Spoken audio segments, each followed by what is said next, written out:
Hi yogis. So I haven't made one of these videos in a while, and that is because for the past 3 months I've been teaching and traveling.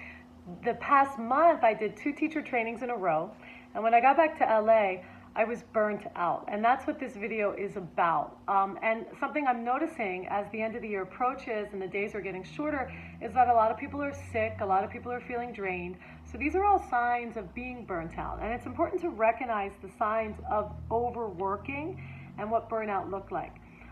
So irritability is one, and this is something that I recognize when I'm teaching too much. My reactions are sharper, they're shorter, and they're more emotionally based, and that's because you're operating from the fight or flight.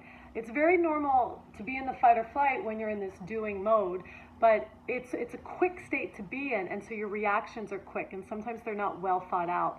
As opposed to the PNS, which is the calmer state where you're healing and your reactions are a lot slower. Also, your sleep is irregular. So you may get to sleep, but you're up throughout the night, and that may leave you feeling really drained the next day, and it's hard to get out of bed. And because of all this, it's actually really hard to stay focused. You may forget things a lot. That is definitely a sign that you're actually in the fight or flight. And you have a hard time staying focused. You may also lose your inspiration and your motivation because you're losing this bigger picture, and then all of a sudden your life kind of zooms in to this everyday grind, and which can also leave us feeling really stuck. So, and listen to your body. Something that I notice when I'm burnt out is my body is really tight and it's achy. And it's just, my practice just feels hard. So what to do when you reach this state? So the first thing is to take time off. And I understand, especially as a yoga teacher, and in the world we live in today, there's a lot of financial responsibility. But as a healer, we cannot give unless our cup is full. So I have, over 25 years of teaching, I have really had to work on designing my teaching schedule so I have time off. So I just took a week off before I started teaching in LA again. And and even to be honest, I probably need a little bit more time off. And if you're teaching every day, there's no need to teach 7 days a week. 7 days a week, you don't really have that time to allow your nervous system to really start to reset. And you just are really operating off of patterns if you're constantly in that grind. So learn to stop, replenish yourself, go into nature. Nature is an automatic healer. Do quieter practices like meditate, restoratives, yogi nidra, go to acupuncture. I find this is something that's really helping me with my travel schedule. Also give yourself permission to do nothing. Sit on the couch, watch Netflix.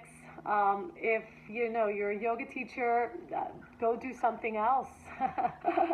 Go ski, go read a fiction book, but give yourself some space between you and whatever you're doing that's leaving you feeling drained. And a lot of times, whenever we give ourselves space from anything, it's just a natural cleanser, and this is when we start to feel that motivation and that passion for what we love. There's a saying that says, when we work too much because we feel like we have to, that's stress. But when we work too much because we love it, that's passion. And so for those of us that love what we do, we have to continue to check in, and are you loving what you do 24 hours a day, or is it becoming a job? And I think it's really important to discern that when it becomes a job and you're starting to feel some of these signs, that's a sign for you to take a step back, hit the pause button, and there's just something so nice about stopping. Like in our practice, we come back to Tadasana, Samastitihi, as a way to reset and center before we go on to the next thing. So this way our energy is always balanced, it's even, and we're not draining ourselves. So I would also love to hear what you have to say about this topic. I think it's an important topic for a lot of us that love what we do, this idea of working too much and trying to find that perfect balance. Okay, so thank you very much. Hope to hear from you. Namaste.